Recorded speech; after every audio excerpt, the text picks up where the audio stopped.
Hey guys, I will show you how to fix this problem. So let's fix this issue together. First of all, we need to open settings. So right click on the start icon and click on settings.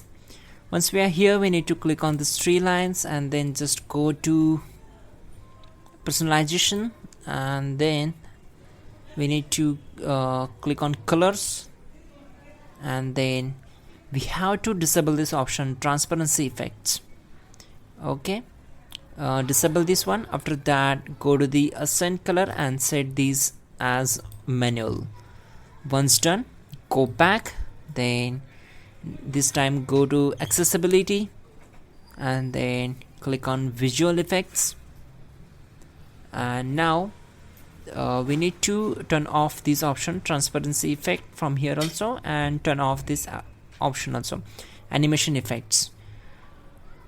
Once done, just close this window, then go to search bar, type here the device manager, and then click here to open it. Once we are here, we need to expand the display adapters. Right click on the particular device, go to its properties, go to drivers tab and click on update driver. Make sure you are connected with your internet connection, then select first option. If this not works, you can choose the second one also. Then select model, click on next, and there we go, complete the process. Once done, just close all windows one by one, and then go to search bar.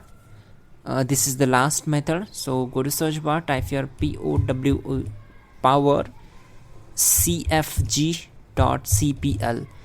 powercfg.cpl, and click on. So once we are here, we need to click on the change settings. If you selected high performance or balance anything, so click on change settings and then click on restore default settings for this plan. Select S, and once done, just close all windows one by one and then restart your system. That's it guys. You can also check out our pinned comment, or in a description box you will get a link there, so click on it and it will help you to fix this issue quickly and effectively. That will be a better way to fix this issue, and then restart the system. That's it. Like the video and please do subscribe the channel.